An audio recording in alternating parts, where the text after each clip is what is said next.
ഇപ്പോൾ ഈ global Kerala invest Kerala meet നടക്കുന്ന സ്ഥലത്തു നിന്നും അർജുൻ മട്ടന്നൂർ ഇപ്പോൾ പ്രതിപക്ഷ നേതാവടക്കം മുഖ്യമന്ത്രി അടക്കം എത്തിച്ചേർന്നിട്ടുണ്ട്. 26 രാജ്യങ്ങളിൽ നിന്നായുള്ള പ്രതിനിധികളുണ്ട്. വലിയ പ്രതീക്ഷയോടുകൂടിയാണ് നമ്മൾ ഇൻവെസ്റ്റ് കേരള മീറ്റിനെ കാണുന്നത്. എന്താണ് തയ്യാറെടുപ്പുകൾ, ഒരുക്കങ്ങൾ?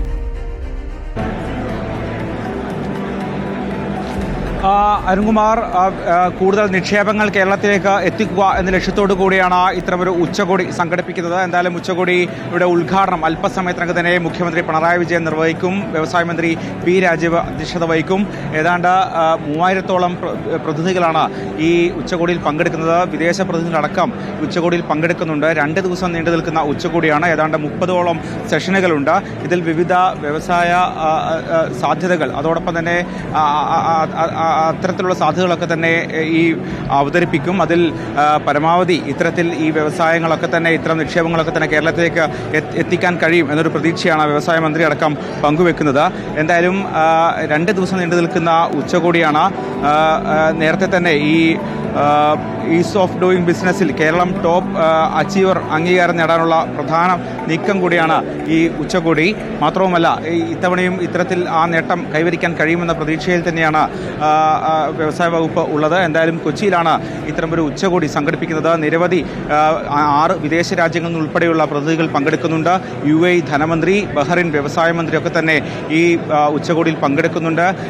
കേരളത്തിൻ്റെ സാധ്യതകളൊക്കെ തന്നെ കണക്കിലെടുത്തുകൊണ്ടുള്ള, അത്തരം നിക്ഷേപ സാധ്യതകളൊക്കെ തന്നെ കണക്കിലെടുത്തുകൊണ്ടുള്ള സാഹചര്യങ്ങളായിരിക്കും ഈ ഉച്ചകോടിയിൽ പരിശോധിക്കുക.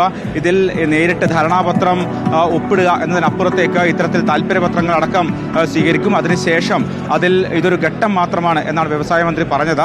ഈ ഒരു ഘട്ടത്തിൽ ഇത്തരത്തിലൊരു താല്പര്യപത്രങ്ങളും മറ്റും ക്ഷണിക്കും. അതിനുശേഷം അതിനനുസരിച്ച് കൂടുതൽ നിക്ഷേപങ്ങൾ കേരളത്തിലേക്ക് എത്തിക്കാൻ കഴിയും എന്ന ഒരു പ്രതീക്ഷയാണ് വ്യവസായ മന്ത്രി അടക്കം പങ്കുവെക്കുന്നത്. കേന്ദ്ര റോഡ് ഗതാഗത മന്ത്രി നിതിൻ ഗഡ്കരി ഓൺലൈനായി പങ്കെടുക്കുകയും ചെയ്യുന്നുണ്ട്. കേന്ദ്ര സംസ്ഥാന മന്ത്രിമാരൊക്കെ തന്നെ പങ്കെടുക്കുന്നുണ്ട്. അതോടൊപ്പം തന്നെ പ്രതിപക്ഷവും ഈ ഉച്ചകോടിയിൽ സഹകരിക്കുന്നുണ്ട് എന്നുള്ളതാണ് ഏറ്റവും പ്രധാനപ്പെട്ട കാര്യം. നേരത്തെ ഇതുമായി ബന്ധപ്പെട്ട വ്യവസായ വകുപ്പുമായി ബന്ധപ്പെട്ട, നിക്ഷേപങ്ങളുമായി ബന്ധപ്പെട്ട പല വിവാദങ്ങളൊക്കെ തന്നെ ഉണ്ടായിരുന്നു. പക്ഷേ അതിനേക്കാളൊക്കെ അപ്പുറത്ത് ഭരണപക്ഷവും പ്രതിപക്ഷവും ഒന്നിച്ചു നിന്നുകൊണ്ട് കൂടുതൽ വ്യവസായങ്ങൾ കേരളത്തിലേക്ക് ആകർഷിക്കുക, കൂടുതൽ നിക്ഷേപങ്ങൾ കൊണ്ടുവരിക എന്ന ലക്ഷ്യത്തോടു കൂടിയാണ് ഇത്തരമൊരു ഉച്ചകോടി സംഘടിപ്പിക്കുന്നത്. അല്പസമയത്തിനകം തന്നെ മുഖ്യമന്ത്രി പിണറായി വിജയൻ ഉദ്ഘാടനം ചെയ്യും. പ്രതിനിധികളൊക്കെ തന്നെ എത്തിച്ചേർന്നു കഴിഞ്ഞു.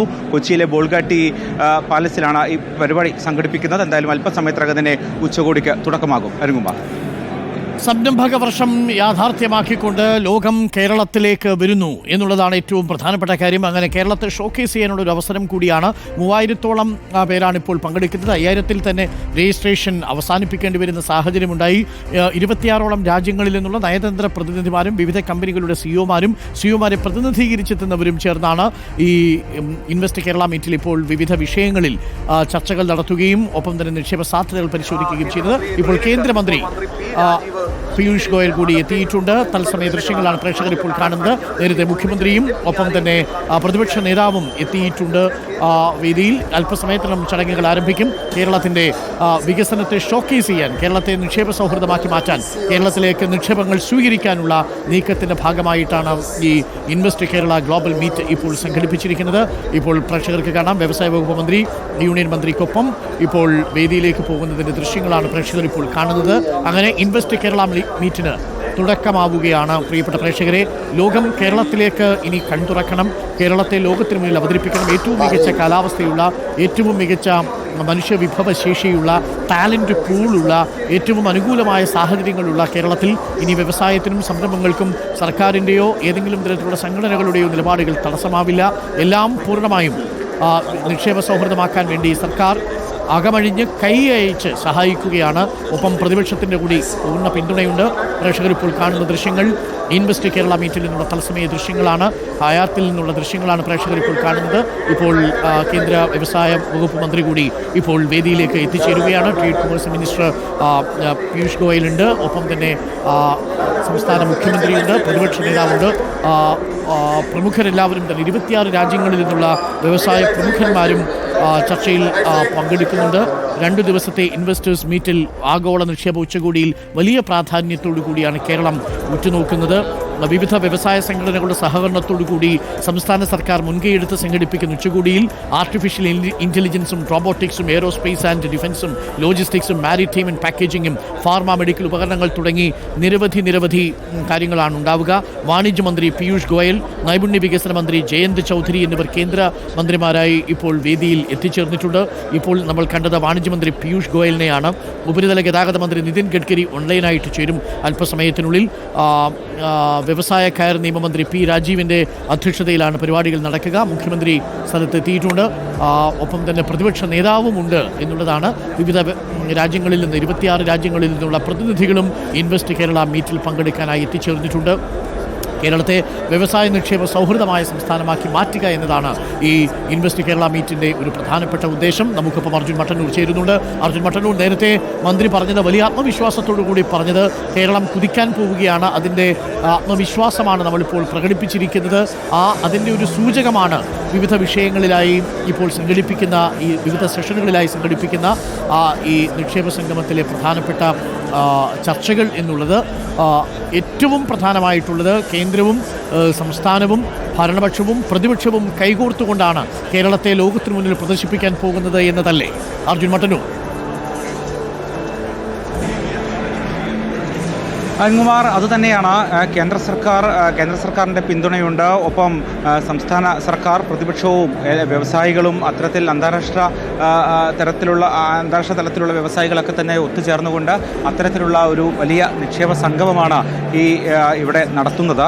എന്തായാലും വിവിധ സെഷനുകളുണ്ട്. AI, തുറമുഖ, പരമ്പരാഗത സുസ്ഥിര വികസനം, അതോടൊപ്പം തന്നെ സമുദ്രോൽപാദനം, ഓട്ടോമോട്ടീവ്, റബ്ബർ, IT, ടൂറിസം തുടങ്ങി വിവിധ മേഖലകളിലെ സംരംഭക സാധ്യതകളൊക്കെ തന്നെ ചർച്ച ചെയ്യുന്നുണ്ട്. അത്തരമൊരു വലിയ നിക്ഷേപ സംഗമം തന്നെയാണ്, അത്തരം നിക്ഷേപകരുടെ സംഗമം തന്നെയാണ് ഈ പരിപാടി. എന്തായാലും ഇത്തരത്തിൽ കൂടുതൽ നിക്ഷേപങ്ങൾ കേരളത്തിലേക്ക് കൊണ്ടുവരിക എന്നുള്ളതാണ് ലക്ഷ്യം.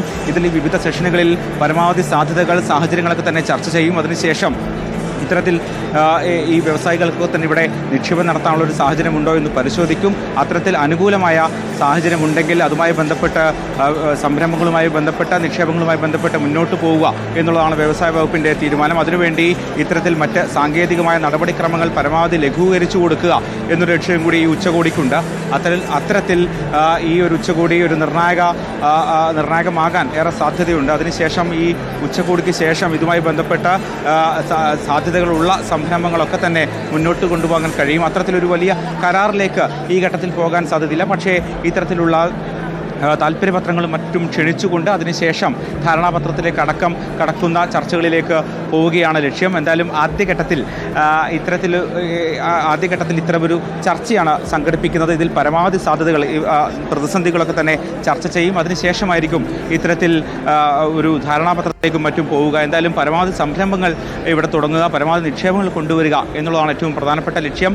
പ്രധാനപ്പെട്ട വ്യവസായികളൊക്കെ തന്നെ ഈ ഉച്ചകോടിയിൽ പങ്കെടുക്കുന്നുണ്ട്.